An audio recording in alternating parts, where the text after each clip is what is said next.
I'm going to quickly run through some setting up points and some of the buttons I have switched on and off. As you can see, my voice is registering on this at the moment, so I'm going to just press that, which is switching off the record enable. If I wanted to mute this track so when I played it back I couldn't hear it, that's how I'd do it. I'd click on that. So then when we play this, you can't hear it until I press this. And there you go. Now if I only wanted to listen to this track and didn't want to listen to any other tracks that I may have, I press that one.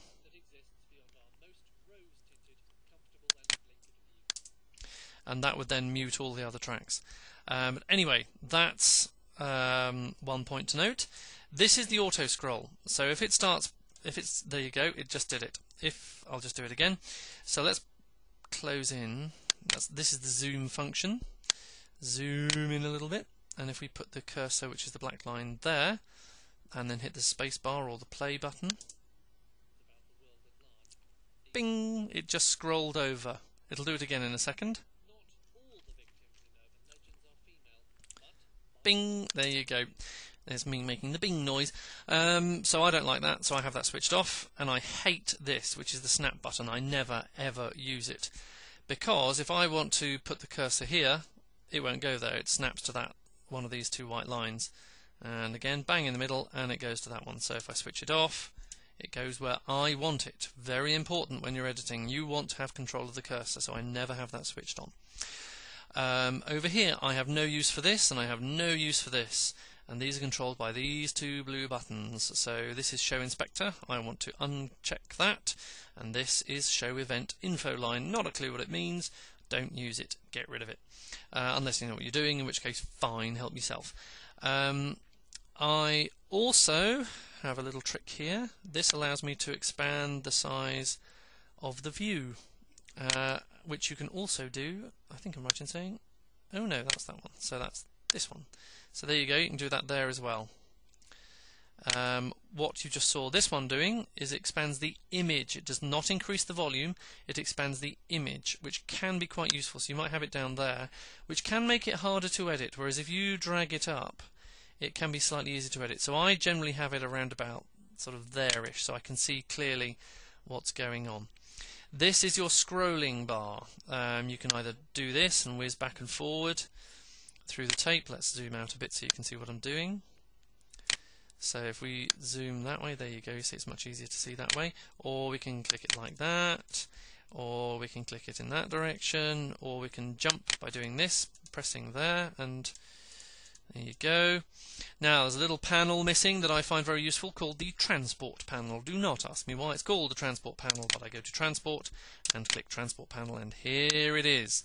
You have to, if you want to move it, you have to get the pointer turning into a little hand, which it will do. Actually, it'll also move it there. But I tend to go here or here to move it. And I tend to put it just there. So it's above this line of measurements, but it's to the right of glue. And the reason it's to the right of glue is because it's on erase, so I can't erase stuff. Generally speaking, if you get anything wrong, you can always hit Control Z, which will undo things.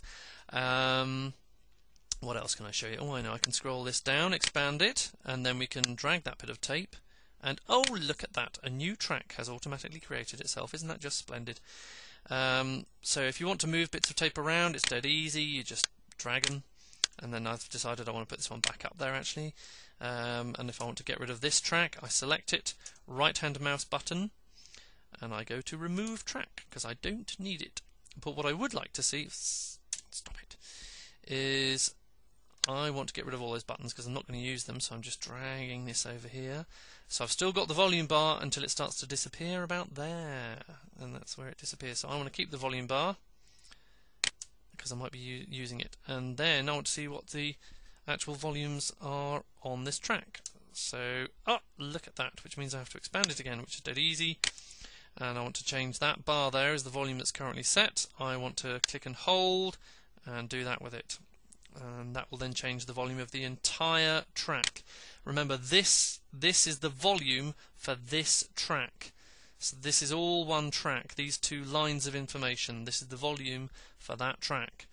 And to make that disappear, I just click that again. Then I can add, if I want to, right hand mouse button here, add audio track, and there's another one. And then I can scroll down and see the volume information for this one. Scroll down further, and there's nothing on it, which is why there's no image. So there you go, that's the volume control for this track, but there's nothing there. So right hand mouse button, is it going to let me do it? Yes, there, remove track, because it's not doing anything. Whereas this one, volume, there you go. And that remembers the volume for this one. So hit that, and please stop recording me, thank you. Pointers, this will tell you where the cursor goes. Well, you've got the arrow here, and you put it in this black area beneath these white pointers. The cursor will go there. There you go.